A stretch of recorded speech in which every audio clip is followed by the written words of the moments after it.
time to make sure that you're ready for these cards.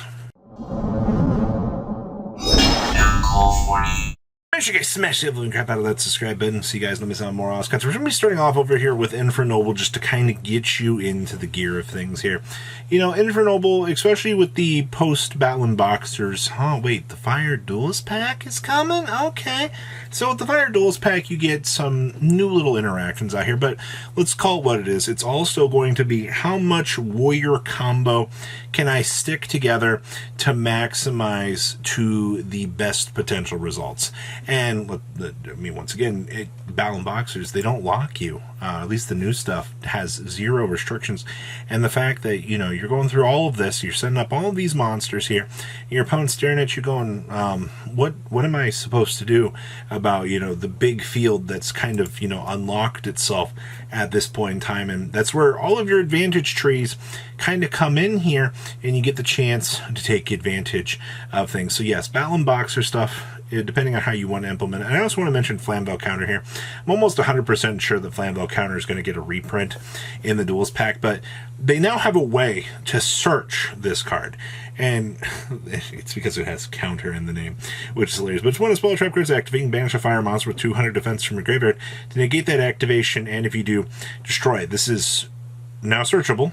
You play monsters with 200 defense already existing within the strategy for, you know, the warriors, because one of the new Battle Boxers meets the requirement for this. Congratulations, you can search Flambeau Counter in your warrior deck. I just wanted to mention this because I think that this stuff is actually pretty hilarious at the end of the day.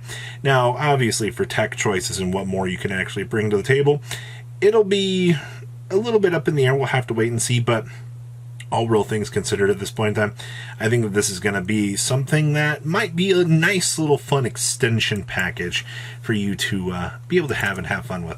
Next up is Salamand Great, especially the Raging Phoenix. You know, my favorite part about all of this is, you know, the deck still loses to Nibiru at the end of the day. That part hasn't changed, but what has changed is the fact that when you look at everything that has kind of, you know, come out of the woodwork for Salamand Great cards, the deck feels like it's gotten a lot more consistent, though people don't want to play Raging Phoenix. There's like a camp of people that are 100% against Raging Phoenix. Like, this card is awful, you should never play this card, it's one of the worst things in the entire game. And then you have the other people like, hey, you know, like, the new combo line gives you a whole bunch of cool extensions. You can effectively tutor for anything in your deck, and, you know, you can actually make the the Link 2, you know, by actually, you know, doing itself with something else inherently, and then you can use the reincarnation summon for the Raging Phoenix to get for, you know, what you're searching for in terms of the better value of things. It really depends at the end of the day how you want to go about the combo lines, but I will be honest with you, solid cards are definitely something you're going to want to keep an eye on.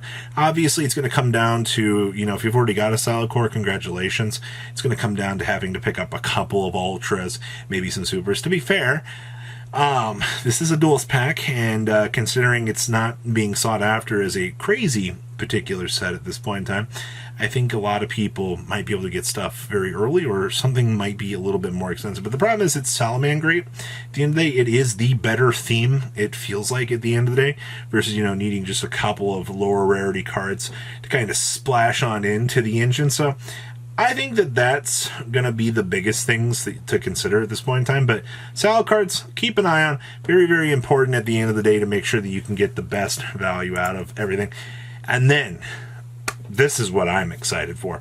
We have Volcanics, a brand new boss monster that starts snowballing the advantage engine against your opponent, and your opponent is going to stare at you and go, what am I supposed to do about this, Robbie? Like, what is the point of all of this? Well, the snowball advantage is where things really start to get out of hand.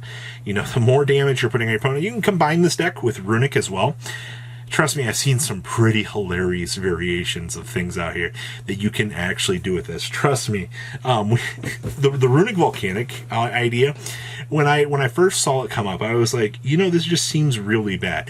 Like, but at the end of the day, I mean, considering how many packages you can actually mix in with Runic and get all of this advantage and, you know, all of the best value that you actually can, I think that that's something worth considering at the end of the day. The Volcanic package just has to be the additional pressure wind gun, and most of the combo is just going to be deck thinning.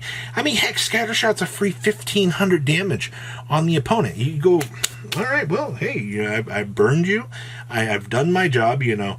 The whole point was to make sure that, you know, the game could get cleaned up and we could start advancing the game state. So, control cards from Runic, the burn pressure from the Volcanic side of things. And I mean, let's be honest here, 3100 boss monster is not exactly something that most decks can actually handle at the end of the day. Also, it's a level 8, so if you're trying to do some synchro shenanigans out here, there's all sorts of little backdoor crazy ideas that you can try to tack in to make things work out, but just the little things to actually consider for the ideas. But yes, keep an eye on Volcanic cards in the right rarities that you're going to want. And then there's the Egyptian gods. Now, the reason why I mentioned this is we're deep into the 25th anniversary of the game. You know, everybody's looking around, and, you know, the Egyptian gods have kind of been playing hopscotch at the moment. They haven't really, they haven't gotten what I would consider, like, good power-ups for the 25th anniversary. You know what I mean? Like, last year in the World Premiere Pack out of Japan, or WPP, we did get, you know, the new spell card, the new trap. Actually, it was 2 spells in the 1 trap. Slifer got the ability to have Card of Sanctity on a trap and be able to draw and summon out a Slifer and punish the opponent. And meanwhile, you know, you got what? The Sphere Mode Searcher. And then whatever Obelisk was trying to do. I think it was his best. But at the end of the day, the Egyptian gods have not gotten what I would consider adequate 25th anniversary support. So all real things considered at this stage, I would make sure if there's a rarity of Egyptian god that I want to have, this would be the time that I would want to pick it up, because it just takes, we say this all the time with the gods, no joke, but these cards are so iconic to the game that it just takes one thing to tip them over the scale and make people go, yeah, that's broken. Like, that's the package that's going to, you know, either make or break the current rendition of the game. And, I mean, once again, do with that info what you will, but I think the Egyptian gods are prime real estate for things that you're going to want to make sure that you are very well aware that are going to be things that could receive that key support. Obviously, Exodia, Blue Eyes, Dark Magician, obviously could all receive some sort of power-up. Who knows, at the end of the day? I wouldn't be surprised to see, you know, those get some sort of world-altering skills. And then I want to mention the Jack Atlas structure deck here. The Jack Atlas structure deck has Resonator applications with it that we're seeing out of the OCG, where, you know, they're playing it in Labyrinth. That's one reason to pick up the structure deck. And then, of course, all the Red Dragon Archfiend stuff. Now, mainly looking at budget players, the things that budget players want out of the game are something that is very cheap and effective. Are there staples in this deck that I can pick up?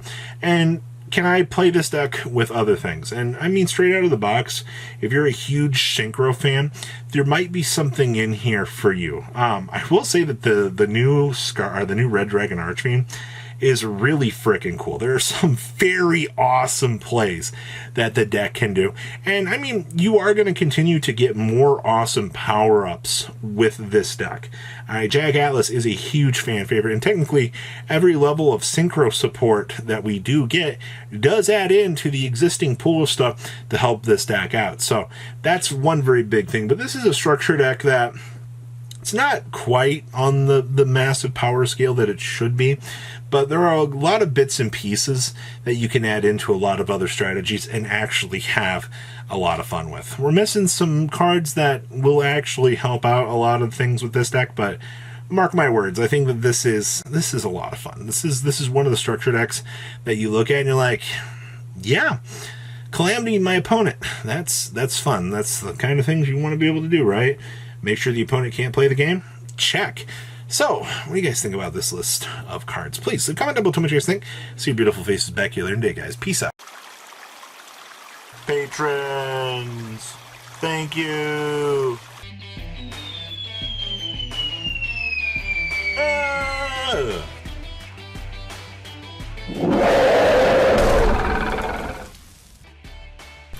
Thank you so much for watching. Check out these other videos.